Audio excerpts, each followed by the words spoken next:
What is relation between radius of nuclei and mass number? CBSE हो चाहे RBSE, कई बार इससे रिलेटेड अलग अलग टाइप के क्वेश्चन पूछे गए हैं। तो आज हम इस टॉपिक को क्लियर करेंगे। एग्जाम के प्रस्पेक्टस से स्पेशली इस टॉपिक को बनाया गया है, आपके लिए बहुत बहुत इंपॉर्टेंट है।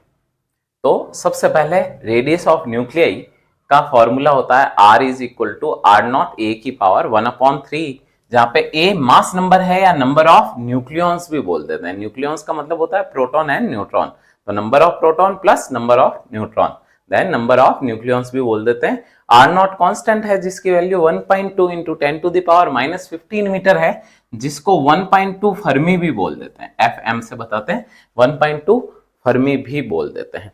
तो पहले जैसे मैंने क्वेश्चन बोला था, what is relation between radius of nuclei and mass number, तो अपन बोल सकते हैं radius of nuclei mass number की पावर 1/3 के डायरेक्टली प्रोपोर्शनल होती है। अब इससे तीन टाइप के क्वेश्चन बन सकते हैं। मैंने लिखा हुआ है PYQ यानी प्रीवियस ईयर क्वेश्चन इस टाइप के आए हुए हैं। सबसे पहले टाइप का क्वेश्चन बनता है जो सबसे सरल है, 1 मार्क में पूछा जाता है, calculate radius of nuclei of atom aluminium 27। अपन को सिर्फ यहां पे मास नंबर देखना है, तो रेडियस आ जाएगी R is equal to R naught A की पावर 1/3। आर नॉट की जगह आप 1.2 इंटू 10⁻⁻15 रख देंगे, और ए की जगह यहां पे 27 मास नंबर है, 27 की पावर 1/3। और यहां पे घबराना नहीं है कि पावर 1/3 कैसे निकालेंगे, यहां पे ऐसे ही नंबर आएंगे जिसका क्यूब हो सकता है, तो क्यूब से पावर 1/3 कैंसिल हो जाएगी।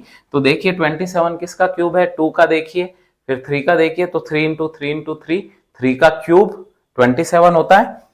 तो इसको अपन ऐसे लिख सकते हैं 1.2 इंटू 10⁻⁻15 इंटू 3 की पावर 3 की पावर 1/3 कैंसिल हो जाएगा, तो सीधा सीधा आ गया 3.6 इंटू 10⁻⁻15 मीटर। इसी तरह से calculate radius of nuclei atom copper 64, similar type का क्वेश्चन है, तो सीधा कर रहा हूं 1.2 इंटू 10⁻⁻15, मास नंबर 64 की पावर 1/3, तो 64 4 का क्यूब है, तो क्यूब से 1/3 कैंसिल हो जाएगा, तो 4 इंटू 1.2, तो 4.8 इंटू 10⁻⁻15 मीटर या फर्मी भी बोल सकते हैं।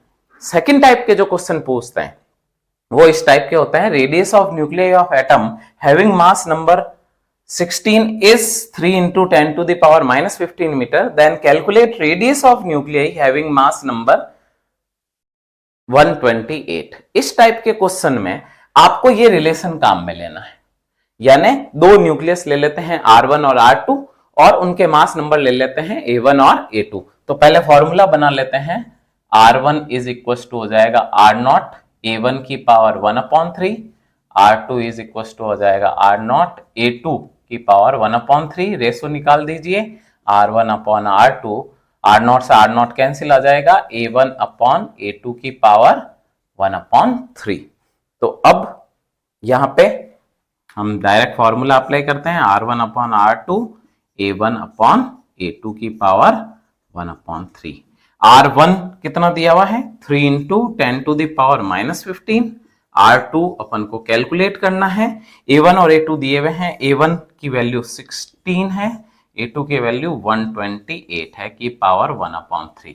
घबराना नहीं है, सॉल्व होने वाले ही आएंगे, यानी 16 से अगर 128 करेंगे तो 8 आ जाएगा। इसको इक्वेशन को उल्टा कर देते हैं, वो अपने पास आ जाएगा R2 upon 3 into 10⁻⁻15 is equal to 8 की पावर 1/3। 8 की पावर 1/3 2 होती है, यानी R2 upon 3 into 10⁻⁻15 is equal to 2, तो R2 is equal to finally आ जाएगा 3 इंटू 2 6 इंटू 10⁻⁻15 मीटर।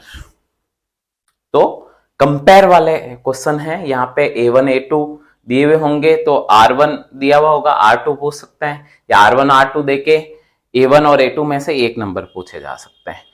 और इंपॉर्टेंट क्वेश्चन है जो प्रीवियस ईयर में आया हुआ है, so that nuclear density is independent of mass number, या ये क्वेश्चन ऐसा भी आ सकता है, nuclear density does not depend on number of protons, number of neutrons etcetera, कुछ भी पूछ सकते हैं। तो ऐसा क्वेश्चन कैसे सॉल्व करेंगे, या डायरेक्ट न्यूक्लियर डेंसिटी की वैल्यू पूछ सकते हैं आपसे, या उसका ऑर्डर पूछ सकते हैं। तो बहुत सारे क्वेश्चन मिक्स हो जाएंगे इसके अंदर, एक से ही सॉल्यूशन हो जाएगा। तो अपन जानते हैं डेंसिटी इज इक्वल टू होता है मास पर यूनिट वॉल्यूम, यानी मास अपॉन वॉल्यूम। तो न्यूक्लियर डेंसिटी निकालने के लिए रो इज इक्वल टू, जैसे मास, न्यूक्लियर का मास कैसे निकालेंगे, न्यूक्लियस में होते हैं प्रोटॉन और न्यूट्रॉन, प्रोटॉन और न्यूट्रॉन का मास ऑलमोस्ट सेम है, तो अपन प्रोटॉन प्लस न्यूट्रॉन ले लेते हैं, और टोटल नंबर ऑफ न्यूक्लियस होते हैं ए, इंटू मास ऑफ प्रोटॉन करेंगे तो मास ऑफ न्यूक्लियस निकल जाएगा।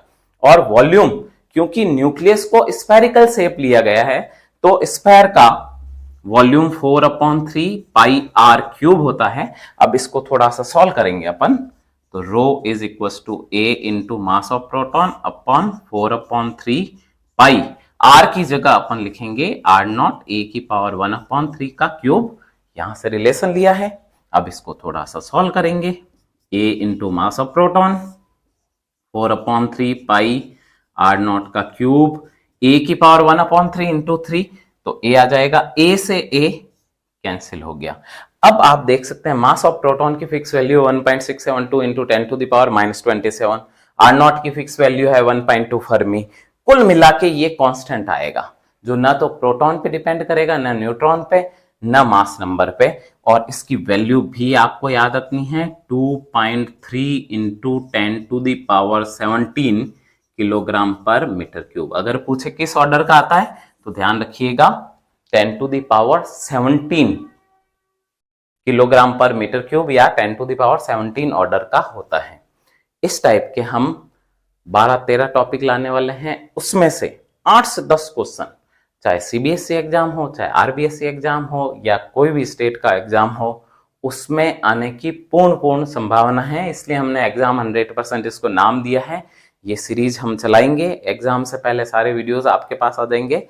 हमारा प्रयास वाकई में आपको अच्छा लग रहा है तो प्लीज लाइक शेयर सब्सक्राइब कीजिए, कमेंट करके बताइए कैसा कर रहे हैं। सुमित लावा फिजिक्स।